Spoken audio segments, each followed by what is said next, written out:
Is being an electrician in Micronesia well paid? The average electrician income in Micronesia is around 3,600 US dollars a year.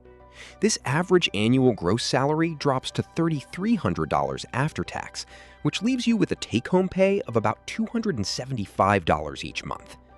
While that national average electrician pay gives a clear baseline, you will usually find higher electrician wages in urban centers.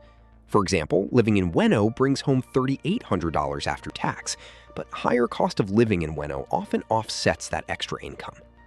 Experience also plays a big role, because entry-level electrician salary in Micronesia starts well below the national average. You will see pay go up quickly during your first few years, though earnings eventually plateau unless you step into a higher role. On top of experience, having a university degree separates pay levels, even though local employers do not always require one. That extra education helps you advance into higher paying positions, such as electrical supervisor or project manager.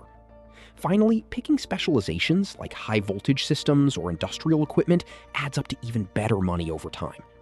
If you want to know how much does an electrician make in Micronesia, these skills make all the difference.